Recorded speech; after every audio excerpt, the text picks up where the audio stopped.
오늘 읽은 본문은 창세기 2장의 마지막 절입니다. 창세기 1, 2장은 하나님의 창조 사역을 적고 있습니다. 1장은 6일 창조를 담고 있고 2장은 여섯째 날에 인간 창조를 재조명합니다. 오늘 본문은 하나님의 인간 창조의 결론입니다. 인간 창조가 모두 마쳤을 때 인간이 벌거벗었으나 부끄러워하지 않았다는 것이 인간 창조의 결론입니다. 이게 무엇을 뜻하는지 오늘 살펴봅니다. 이에 대한 전통적인 해석은 벌거벗음에 집중합니다. 그러면 해석이 잘 안 맞고 또 극단으로 치우칠 수 있습니다. 가장 좋은 실마리는 그 다음 장에서 찾을 수 있습니다. 즉 부끄러움이란 타락으로 인한 결과로부터 추정이 가능하다는 것인데 타락의 결과는 3장에 잘 나타나 있습니다. 그래서 3장으로 넘어가서 3장 6절을 보면 여자와 남자가 선악과를 따먹습니다. 그리고 그 다음 절 3장 7절은 그들의 눈이 밝아져서 자기들이 벗은 줄을 알고 무화과 나무 잎을 엮어 치마로 삼았더라고 말씀합니다. 타락 후에 인간은 자기 몸을 보고는 자기 모습이 창피했는지 잎으로 치마를 해서 입었다고 합니다. 잎을 기워 만든 옷은 상상이 잘 안 됩니다. 잎은 잘 엮어지지 않고 금방 으스러지며 마르면 금방 뭉개집니다. 잎은 옷으로는 나쁜 재질입니다. 우스꽝스럽고 꼴사납고 추했을 것입니다. 추한 꼴을 가리기 위해 해 입은 옷이 더 추했습니다. 다음 절 8절을 보면 두 사람이 하나님이 동산을 거니시는 소리를 듣고 나무 사이에 숨었다고 합니다. 타락 후에 그들은 하나님을 피했습니다. 인간이 어디 있는지 다 아시는 하나님이 9절에서 내가 어디 있느냐라고 물으십니다. 아담은 다음 절 10절에서 내가 벗었으므로 두려워해서 숨었다고 대답합니다. 타락 후에 인간은 자신이 부끄러워서 잎을 기워 옷을 해입고 하나님이 두려워서 숨었습니다. 이렇게 타락 후에 3장의 구절들을 요약해 보면 타락 후 인간은 첫째, 자신이 부끄러웠고 둘째, 부부간에도 수치스러워하며 자기를 가렸고 셋째, 하나님을 향해서 그를 두려워해서 숨었습니다. 반복하자면 자신이 부끄럽고 서로 간에 부끄럽고 하나님이 두려웠습니다. 타락한 인간은 자기와의 관계, 이웃과의 관계, 하나님과의 관계가 모두 깨졌던 것입니다. 자기와의 관계란 자신을 올바로 보지 못하고 자신감도 잃고 목적도 잃었다는 말입니다. 하나님이 오묘하게 만드신 인간이 타락으로 그 존엄성이 실추되었습니다. 또한 타락으로 인간은 하나님을 부끄러워하게 되었습니다. 창세기 1, 2장은 하나님이 만물과 인간을 6일 동안 만드심을 적고 있습니다. 각 장의 마지막 절은 각 장의 결론입니다. 그래서 1장의 결론은 1장 마지막 절에 있는데 하나님 보시기에 심히 좋았더라입니다. 이 결론은 창조하신 모든 만물에 대해 하나님 자신이 내리시는 평가입니다. 1장에서 하나님은 만물과 인간이 하나님 보시기에 심히 좋게 창조되었다는 평가를 내리십니다. 그런데 인간 창조가 기록된 2장의 결론은 인간이 부끄러워하지 않았다는 것입니다. 이것은 하나님의 판단이 아니라 인간의 판단입니다. 1장 마지막 절에 나오는 보시기에 심히 좋았다는 표현이 피조 세계에 대한 하나님의 평가라면 2장에 부끄러워하지 않았다는 표현은 인간 창조, 즉 인간 자신에 대해 인간이 내린 결론입니다. 즉 인간이 볼 때 인간이라는 존재에게 부끄러워할 만한 것이 하나도 없었다는 것이 이 아담의 주관적 판단이었던 것입니다.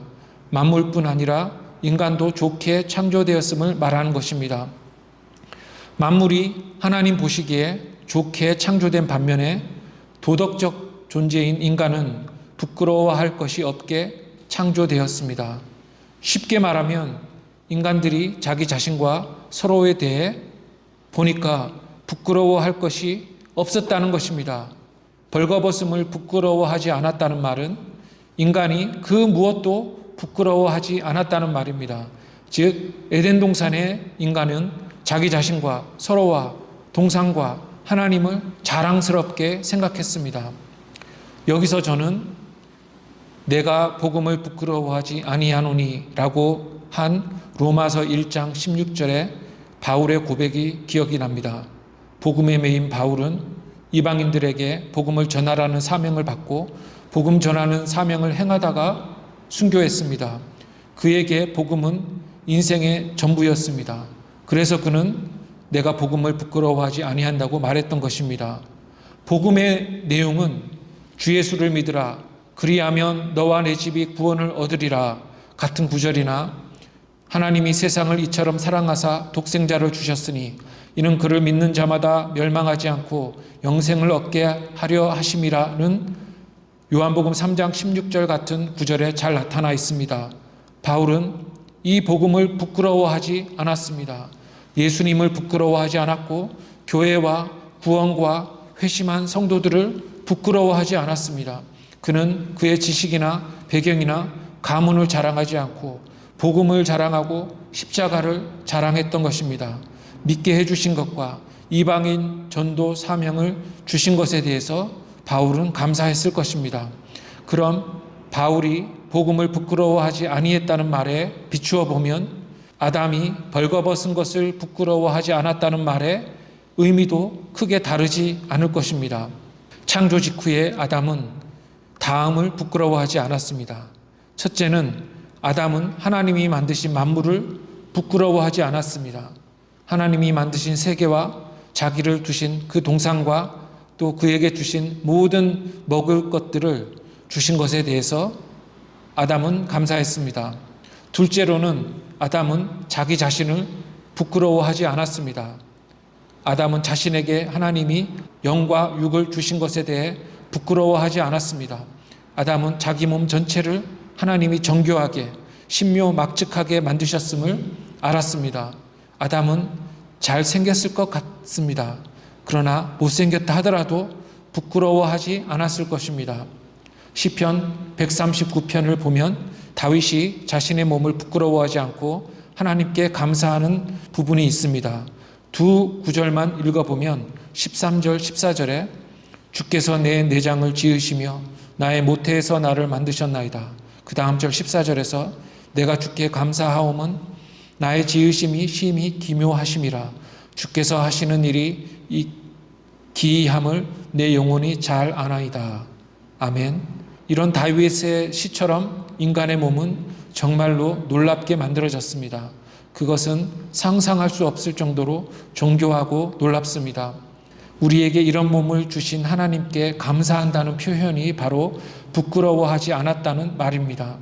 욥기 1장 21절에 옛 한글 성경에 따르면 적신이라는 표현이 나옵니다. 이 구절에서 적신은 없음이나 연약함을 뜻합니다. 그렇게 생각해 보면 우리가 받은 것은 자랑할 게 너무 많고 또 없는 것은 안타까워하지 않는다는 말이 됩니다. 아무튼 우리에게 주시고 맡기신 몸은 아무것도 부족하지 않았고 아쉽지 않았습니다. 아담과 하와 두 사람도 주신 모든 것에 대해 감사하고 자랑스러워 했던 것입니다. 그러나 죄 가운데 사는 우리는 많은 것을 아쉬워하고 부끄러워합니다. 여러분에게 안 물어봐도 뻔합니다. 우리는 허약한 건강이나 모자란 재능이나 부족한 물질이나 잘나지 못한 외모에 대해 부끄러워합니다. 하나님이 조금만 더 좋게 해주시지, 조금만 더 많이 주시지 하고 언제나 생각합니다. 재능을 많이 가지고 있으면서도 나는 왜 이렇게 잘하는 게 없을까 생각하고, 물질이 많으면서도 나는 왜 돈이 없을까 생각하고, 항상 남과 비교하면서 나는 왜 이리 잘나지 못했을까 생각합니다. 이런 것들은 나 자신을 부끄러워하는 것이고 나를 만드신 하나님을 실망시켜 드리는 것입니다. 하나님은 필요한 것들을 다 우리들에게 주십니다. 에덴 동산의 아담은 빈약하고 연약하고 부족하고 못생겼다고 생각하는 열등감이 없었습니다. 타락 전에는 아무것도 불만족스럽지 않았습니다. 셋째, 아담은 주신 사명과 명령을 부끄러워하지 않고 자랑했습니다. 바울이 자신의 전도 사명을 부끄러워하지 않았던 것처럼 타락 전 아담은 동산을 경작하라는 명령, 지키라는 명령 등 그에게 맡기신 모든 일들을 부끄러워하지 않고 감사함으로 기꺼이 감당할 마음이 있었습니다. 명령에 대한 불만족도 없었습니다. 순종의 의무가 버겁지 않았습니다. 주신 명령을 따르기로 수긍했다는 말입니다. 자신을 세상에 보내시어 임무를 맡기심을 감사했습니다. 넷째는 아담은 관계들을 부끄러워하지 않았습니다. 하나님과의 언약 관계를 부끄러워하지 않았습니다. 창조주 하나님을 섬기는 것을 부끄러워하지 않았습니다. 하나님이 만드신 세계를 다스려야 한다는 의무감을 부끄러워하지 않았고, 하나님이 맡기신 동산을 경작하는 사명을 부끄러워하지 않았고, 함께 하신 하와에 대해 감사한 마음이 있었습니다. 이 모든 것을 종합해 보면 아담은 하나님과 하나님이 만드신 만물과 다른 인간들과 나 자신을 부끄러워하지 않았습니다. 모든 관계를 부끄러워하지 않고 만족해 했습니다. 이것은 신약의 바울이 좀 전에 언급했던 것처럼 복음을 부끄러워하지 않았다는 말과 유사합니다. 우리는 예수님과 교회와 신자들과 가족과 또 하나님이 주신 나 자신을 부끄러워하지 말아야 합니다. 또한 내가 처한 상황과 내가 행하는 모든 사역이 하나님의 섭리와 은혜 아래 행해지고 있음을 부끄러워하지 말아야 합니다. 그러나 타락의 결과 인간은 자신을 부끄러워하고 하나님을 두려워하는 존재가 되었습니다. 타락은 불신앙과 불순종입니다. 불신앙은 하나님을 의지하지 않는 것이며 불순종은 명령을 어기는 것입니다. 즉 타락은 생명을 위해 하나님을 의지하지 않고 하나님의 명령을 거역하는 것인데 선악과 명령에 불순종함으로 나타났습니다. 언급된 대로 타락의 결과 인간은 잎을 엮어서 옷을 헤입었습니다. 또 하나님을 피해서 숨었습니다. 즉 타락은 수치심과 공포심을 가져왔습니다. 생명의 하나님을 떠난 인간은 하나님과 세계의 아름다움 대신에 자신에게로 향했습니다. 그러고 보니 타락으로 시선이 하늘이 아니라 하나님이 아니라 땅과 나를 보니 나에게만 집중하다 보니 나의 추함과 연약함과 유한함을 보는 것입니다. 그것이 벌거벗음을 보는 것입니다. 타락의 결과 하나님처럼 되지 않고 눈은 밝아졌는데 하나님처럼 되지 않고 자신의 유한성과 자신의 연약함과 추함만을 보게 된 것입니다. 신이 된 것이 아닙니다. 즉 타락은 크신 하나님이 아니라 연약한 인간에만 주목하고 이 땅에만 집착하게 만드는 것입니다. 나를 보니 육체의 연약함과 추함을 부끄러워하게 된 것입니다. 창조의 정점이었던 인간이 하나님을 떠나니 그는 그토록 볼품이 없게 되었습니다. 그래서 자신을 부끄러워하게 되었고 나에게만 몰두하게 되었습니다.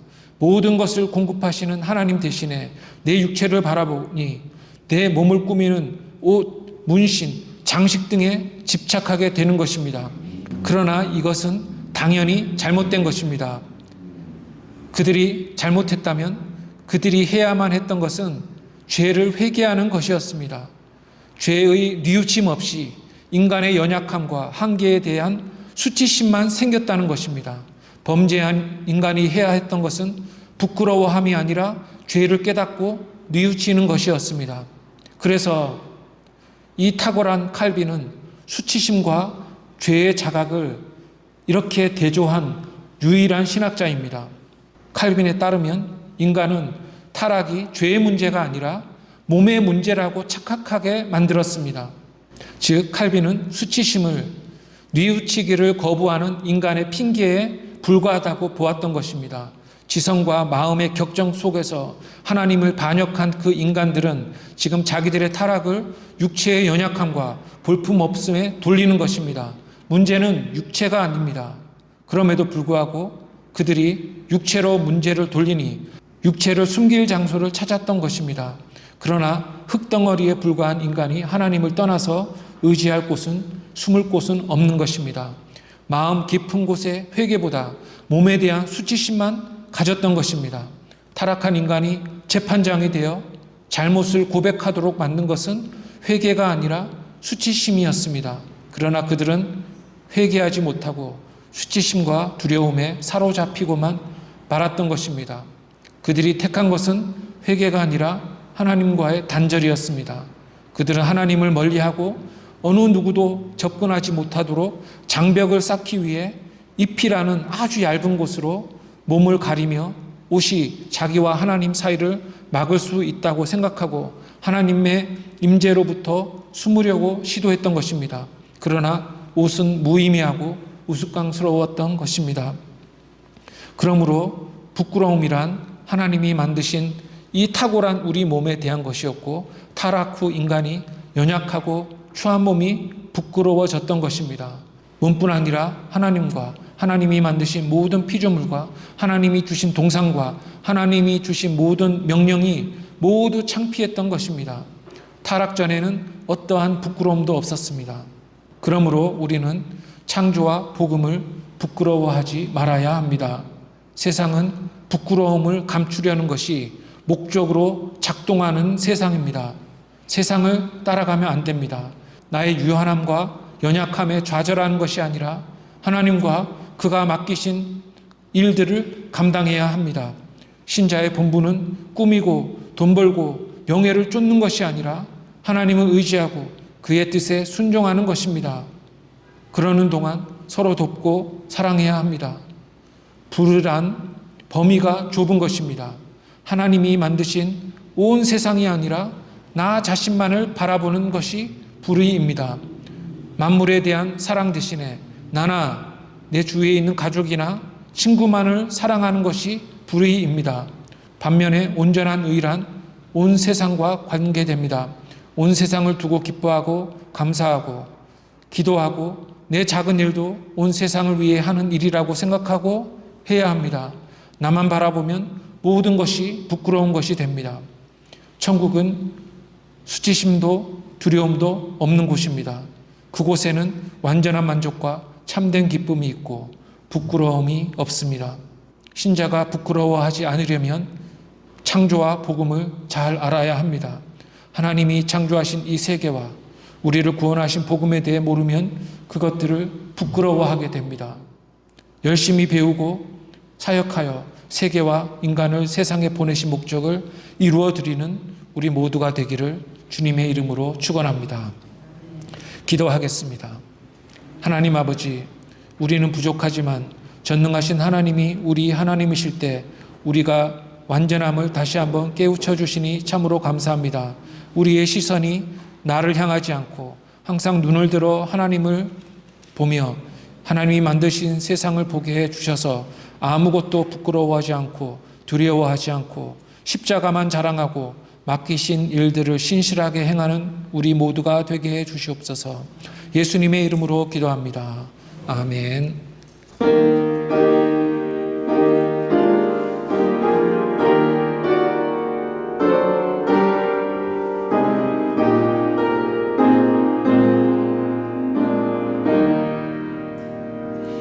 내 주님 입으신 그 옷은 참 아름다워라. 그 향기 내 맘에 사무쳐 내 기쁨 되도다.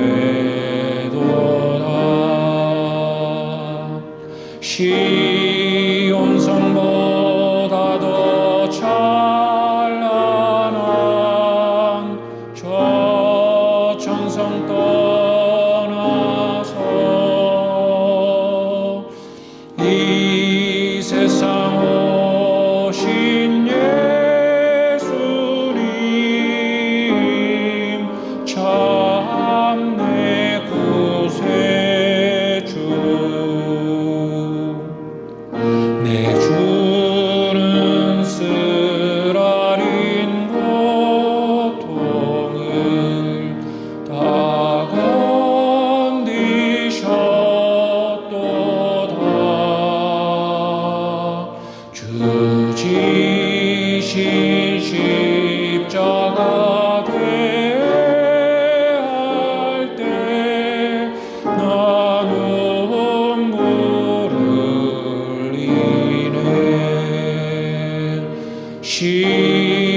참 내 구세주 내 주님 영광에 옷 입고 문 열어주실 때 나 주님 나라에 들어가